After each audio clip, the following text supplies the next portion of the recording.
Well, hello, readers. I am so excited to have Nadine Brandes here today, and we are talking about her new book, which is fun and scary cool. And I'm going to share more about my feelings about this book in a second.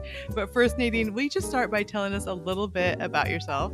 Yes, thank you so much for having me. So, I write young adult fiction. That's always been my passion, fiction for teens from a biblical worldview. And it all started out with a dystopian trilogy called the Out of Time series that well, addresses the big question: what would you do if you knew the day that you were going to die? Would you live any differently?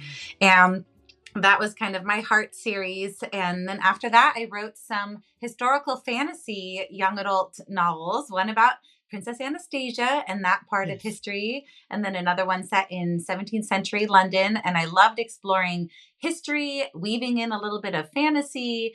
I would love to go back to those novels someday. And then Yeah. after a fantasy book called Wishtress, I have now written my seventh young adult book called The Nightmare Virus, which sounds a lot darker than it is. I like to Okay. weave hope into all of my books. So even if they have dark titles like The Nightmare Virus or A Time to Die, I promise that Jesus can be found in all of them. I love that so much. And you're a mama. You have Yes. lots of little ones at home. Yes, I have four children. I had four children in 4.5 years, so it is quite the adventure in our home. But I'm more passionate about motherhood and diving Mm. into that than I am about fiction. They're the two loves of my heart, and I have such a supportive husband. So motherhood and writing are what I love. And this fall we're going to start homeschooling, so I'm really excited Yay! to intertwine fiction with raising my children and all of that. And that's my favorite thing is just to sit down and read a book and read aloud to all my kids. When we adopted, this is like a little rabbit trail, but when we adopted a sibling group of four girls, they were preteen and a teenager. And all of a sudden I'm like, first of all, you're homeschooling. And they're like, what? And I'm like, and then I'm just going to read to you. And they're like, where? My 15-year-old was looking at me like, where have I landed? But I'm like, you can color, you could do Legos and beads. And then they loved it. But the amazing thing was, like, even with the 15-year-old, her SAT scores like jumped because I'm just reading us all these really good books and stories. So, anyway, all That's that to say, amazing. yeah, you can totally mix all reading all the books, homeschooling your kids. It's the best. But I will say, so I started this book last night and I'm like already like chapter 11 or 12. I mean, it's like because it just started reading, I'm like, I gotta find out what's happening. And then I gotta find out more. And then I gotta find out more. And like I have to go take care of the people in my life today. But anyway, so totally like right from the beginning, what's going on? 22 days since you from the time you get to the virus till you're like dead and they're like trying to solve it. So it's like that's from the first page. I'm not giving any any spoilers away. But this is what was in my mind as I'm reading the first couple pages. I'm like, oh wow, this is like jumps right in. Like we are in the middle of the virus and trying to figure out what's going on. But then I'm like, she seems like such a nice woman. Like in my mind. Because like you wear these pretty flowy dresses and you're like, it's just so funny. And I like sat there for a minute. I'm like, I don't know how my mind is like dealing this with this right now because and I also read Roanoff, which once you get like halfway through, like, well, not even halfway through, like a quarter of the way through, you see that there's more mystical type of stuff going on. But the Mhm. beginning, it just seems like this historical novel type. But I'm like, okay, I can see this. But then you're like, oh, okay. And then, but this one, like right from the beginning, I'm like, wow, okay. There's a whole side of Nadine that I didn't realize was a side of Nadine. Yeah. That's probably what I'm most self-conscious about, especially like we started going to a new church about 6 months ago, and I told my husband, I'm like, don't tell them that I write books yet. Like, I need to meet people first before they ask, well, what's your book called? And I'm like, The Nightmare Virus, as I'm nursing my baby in a dress, Yeah. and just I think this doesn't line up, but I've taken it to the Lord and I said, okay, God, you gave me these weird books and you also gave me a passion for homemaking and motherhood. And they look like they clash, but that is Nadine Brandes and Yeah. I'll go with it. Yeah, they don't clash because, like, I think it's so cool, and I will say this as a mom who I started writing when my oldest one was 5 and my youngest one was a baby. So and then now my oldest one is 35, and then we adopted all these kids, and so my youngest one is 13. So they have literally only known me writing. Wow. And, and so they've been to book conventions with me, we've been on research trips, they've been, like, we went to Canada because I was speaking in Canada. They've gone Wow. to we drove from Little Rock to Seattle because they said, "Can you come and speak?" And I said, "Well, instead of paying for my flight, will you, like, give me gas money?" And then our whole family goes. So the cool thing is that that's all they've known.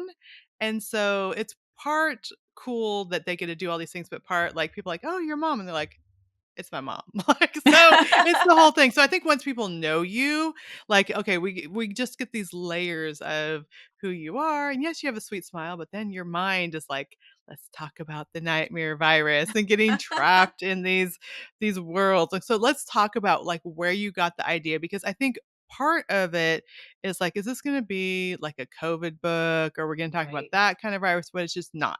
It's No. like so interesting. And in fact, I got the audiobook even though I'm like reading it right now.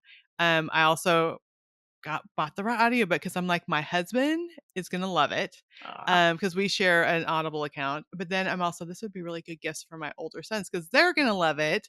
And so this is, even though it's a YA book, like, I'm totally fascinated with it. I know my husband and my older sons will be.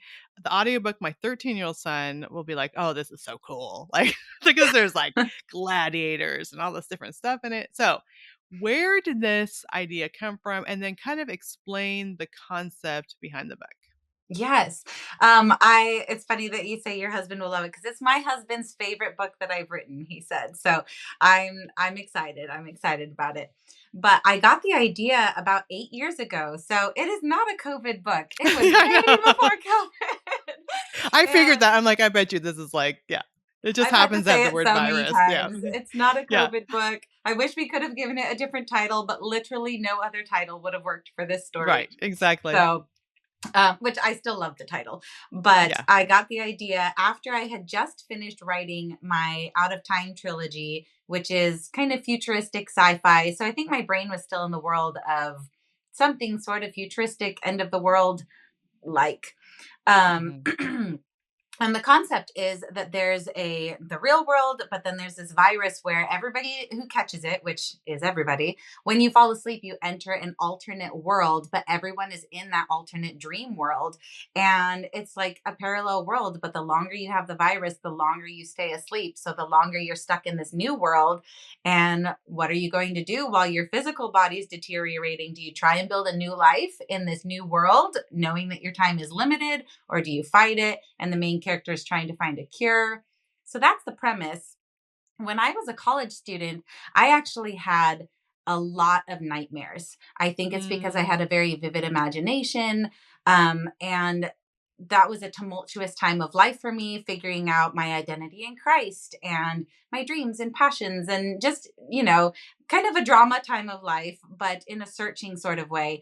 And during that time, I had nightmares every night, and nothing that I would do would stop them. And I would pray that the Lord would take them away. And after a year or two of praying, I realized, okay, he's not taking them away, but I still trust him. And I can still live life and have hope and have light in my life, despite the fact that going to sleep feels very dark. There can still be Mm. victory in Christ. And it was a hard lesson to learn because it took a lot of resilience and pushing through just this darkness. And I wanted to capture that in a novel, no matter how dark our minds might take us, whether it's of our own free will or it's beyond our control, there is still hope and light. Out of our control, in our control, Jesus can always be found, and the darkness cannot win. And I feel like my life is, I've lived that. And by his grace, I do not have those nightmares anymore. But it was for several years, and I saw victory is in him, no matter how dark things get. And so it was kind of a snubbing my nose at the enemy's attempts to bring me down, but writing a novel showing that light always wins. Yeah, that's so good because the main character is Kane, and right from the beginning, someone he loves has a virus, is probably not going to make it, and they're trying to figure out how to find a cure. But like within the first couple chapters, he's suddenly has a virus now. And so he's as part of the story is actually more of the story is him in that alternate world. And then also the other part of the story is like once he comes out of it, wakes up, he's like trying to figure out how to get the cure and it goes down that journey. But the interesting thing is I can totally picture like the scenario of the dreamscape. So explain that part of it because I'm like, if that was available today, oh, people would be like lined up to do that. So explain Yes. that whole thing, and that's pretty early in the book, so I don't feel like we're giving too much away. But Yeah. like you could almost see now, just with video games or all the things that people are totally engrossed into, that it's like the next step. You can almost picture like it really happening. Yes, yeah. So it's this kind of advanced technology. We have virtual reality that's getting more and more immersive. And this is sort of dream technology. What if you could tap into dreams that you have when you're unconscious, and the world saw that as a commodity, and it was kind of sold as, okay, come and you can use this dreamscape, is what I call the locations that are programmed in the dream. You could have a party there, or you could go on a vacation there, or it was kind of used as a commodity, and then went sideways, and there came the virus. But I mean, of course it seems impossible to me now, but there are a lot of things I thought were impossible that now Yes, exist. So right. I hope that it doesn't happen, but I could see the potential for that. And the movie Inception was also Mhm. kind of built on that topic. That movie came out after I had this idea, but it was fascinating to watch because it was a similar concept of being able to enter and control a dreamlike world. Yeah, and it makes me think of so like we think of, oh, wouldn't it be cool if we could like travel to the other side of the world like through vortexes or whatever. Like so my favorite place is Prague in the Czech Republic. My daughter lives in Shocker. Czech. Yeah, I know. She's a missionary in Czech. Yeah, exactly. Editor of my book right here. But so like Prague is just like my favorite. And like I write multiple books about Prague. It's just like I love it. But like it would be so cool like I could actually go there like today. And I would always say like and sometimes if I'm having a stressful day, I'm like right now in Prague, people are walking across the cobblestone on the Charles Bridge. Like but if someone said, "Hey, you could like have a dream," and now because I read your book I would say no, but before I read your book, if you could have a dream and like go and hang out in Prague and go on the Charles Bridge and go see the castle there and see all the statues of the saints and go sit down at a cafe, I'd be like, oh, that sounds like amazing. I could go there without actually having to like pay for the vacation and fly 12 hours and do all the things. So you can almost see like this seems like it could really be a real thing. And then I remember reading Fahrenheit 450, what was it? 451. Fahrenheit Hmm. yeah, 451. I'm like, am I saying it right? Where they just had the room and all the rooms were like television. Well, now we call them televisions, but there were the screens where she interacted with the family. I'm like, we pretty much have such big screen TVs and the lives of soap operas or whatever. I'm like, that is kind of happening today. And I remember Yeah. reading that in seventh grade or eighth grade and thinking, oh wow, I can't imagine like a room just made of TVs where there's there's all kinds of places that are doing that type of thing. So Yes. it seems like, okay, this is kind of a reality, but I love what you say, like, anytime we introduce these technology things, there is the virus or the glitches or the things and it has taken over. People are now consumed with this, but I love how there is light. And at first at the beginning, you don't know because you hear kind of some of their family, but then you hear like grandma and different things and then they would think of things and like you're like, okay, I can see how the light is getting in there. And so I'm just like I'm still watching it unfold, but I love that it's interesting, it's very fast paced. There's action happening, and then my mind's like, "What's going on? Who is this person? How is that happening?" So that's like it's the intellectually stimulating, but then you're like, "Oh." okay, that's a Christian theme. I can see where this is going. So that's why I started at chapter 1 and ended up in chapter 12 in a very short time because my mind was like, okay, what's happening? I got to figure this out. So good job on that. Thanks. And for someone that maybe says, like I try to give books to my teens and they don't really read them. Things I buy, if I buy other Christian novels, they're not very interested in it. I'm like, well, okay, this would be a perfect one to like, hey, what do you think of this? Because they're probably gonna get pulled right in. Because and it's also these are ordinary young men point of view characters, or the Hmm. main character's point of view. There's other people he's interacting with. There's a female that shows up like probably chapter 11, I'm guessing. I can't remember exactly, but I'm like, oh, we have a woman in here now. So, but right away, like especially if you have a young man, I think it would be something that would definitely pull them in. Yeah, this book was definitely not necessarily geared toward young male readers, but I do think that that's more its audience.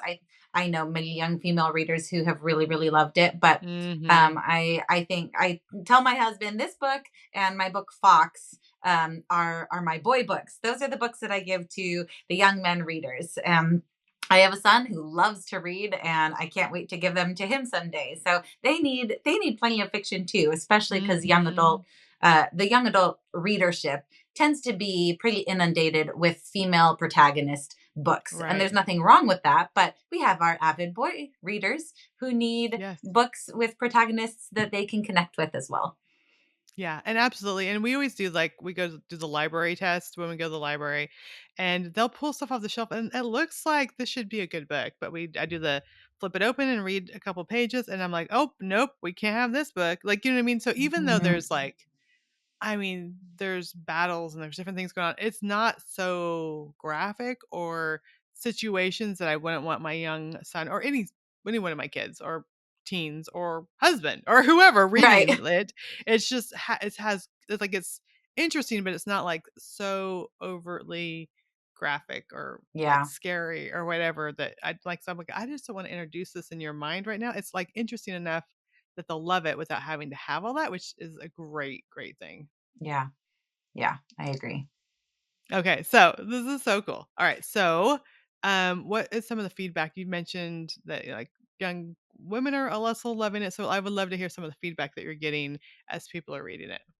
Yeah, I my favorite type of feedback is when they connect with the themes in the book because Mm-hmm. Mm-hmm. that's my heart thread in it. And Mm-hmm. a lot of those themes tend to come more to the forefront, I'd say in the last half of the book. So I think people go into it thinking this is a darker title, this is a kind of a darker concept, and the first chapter or two can feel a little bit heavy, but then the light starts coming in gradually, and i I've heard a lot of people just connect with it with their hearts. Like, this is the book that I needed right now. And I don't necessarily know what that means for them, but Mm-hmm. something in particular has stood out to so many of my early readers that has connected with them on a heart level. And from the very beginning, God really made it clear this is the time to write this book, Nadine. I was not interested in signing another contract. I was just in the throes of new motherhood. And I thought, I'm not going to have time to write this book. And God made it very clear, I'll make the time. You have to write it now. And so I know Mm. that the readers out there are the ones who need the book. It's for this time period, for these readers who are waiting for it right now. And I think God's put something very special in the story for each of them. And I'm starting to see some people say, I saw the hope, or I loved this part of the light, or these decisions for Cain's faith, the struggles that he has with his faith. And he's not a big fan of the Lord at the start of the book. Yeah, yeah. And, he struggles with that. And the fact that his mom and his brother, these two people he loves, were very on fire for God. And he feels like God kind of betrayed him. So that wrestling has connected with a lot of readers and his journey through that as well. Yeah, that's so good. And like as you're going along, you see those little glimpses of light and you're like, okay, I like, well, like my grandma said, and then I don't know, something will happen. You're like, I think that's tied to like what's gonna happen. I don't know. It's really cool to see kind of how you're able to like even at the beginning just sprinkle it in there a little bit that it's probably gonna build more. And so I love that. And I love that like fiction, when we're reading fiction, like you wrote the book with your thoughts in mind, but also God can speak.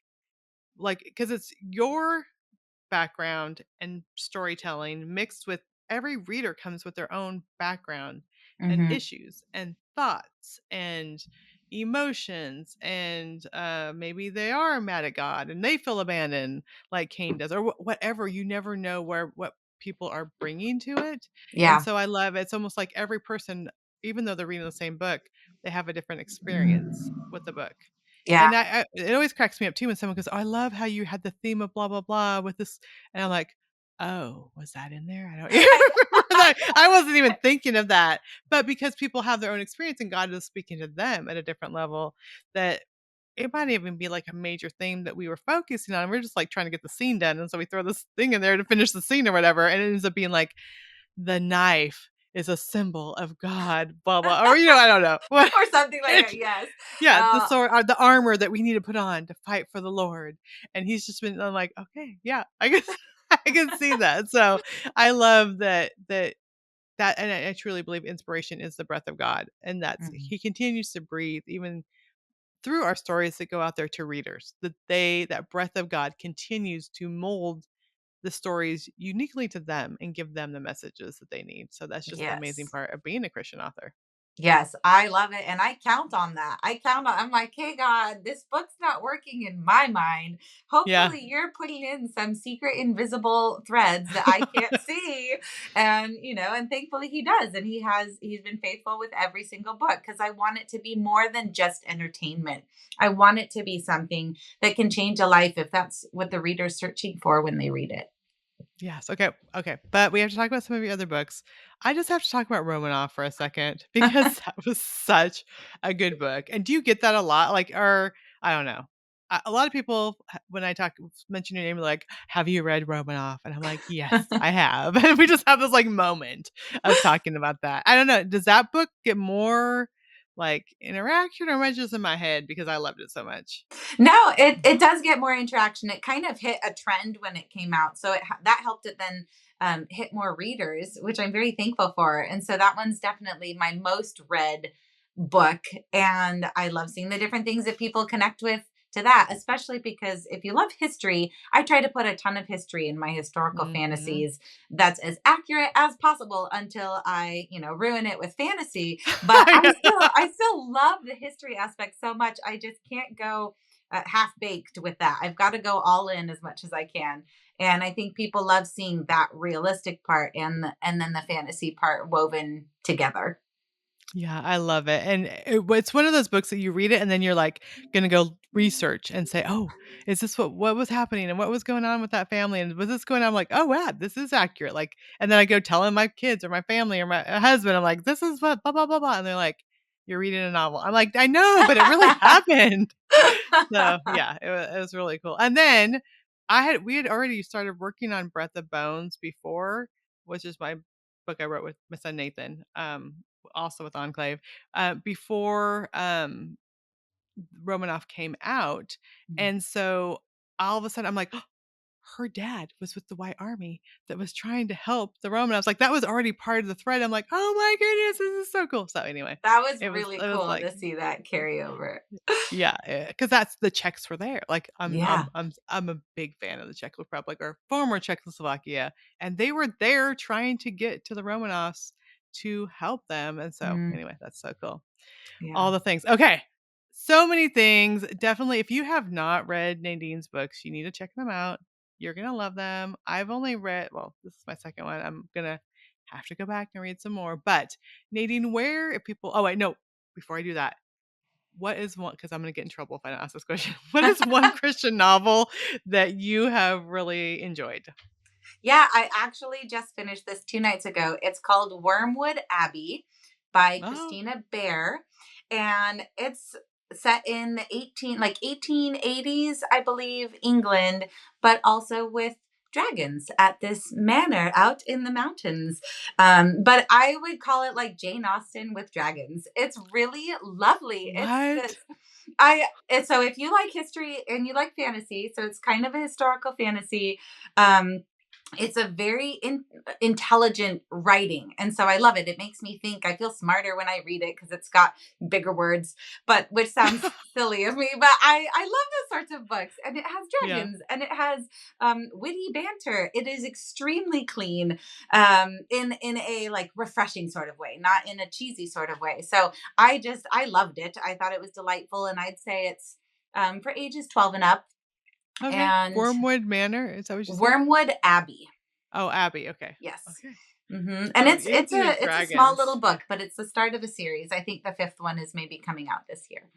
Oh, so cool. All right. That's Yeah. super fun. Well, Yeah. thank you for that. All right. Yeah. Now, where can people go if they want to find more information about you and all of your books? Yes, you can find me at nadinebrandes.com, but the two places that I'm most communicative are my email newsletter, which you can sign up through my website, and then I'm also on Instagram at Nadine Brandes. That's where I share a lot about motherhood, about writing and my books and the Lord, anything that's on my heart. So that's where you can find me, alive and kicking. Yeah, I just saw one of your reels and it had you like a baby on your back as you're like working. on I'm like, on yeah, my treadmill while I'm writing. exactly. I'm like, that is a woman right there. Treadmill, riding, baby on the back. Yes. When people ask me how do I do it with kids, I send them that reel. Yeah, I love it. It's so cool. Well, thank you for being here today. It was great having you. Thank you for having me, Trisha.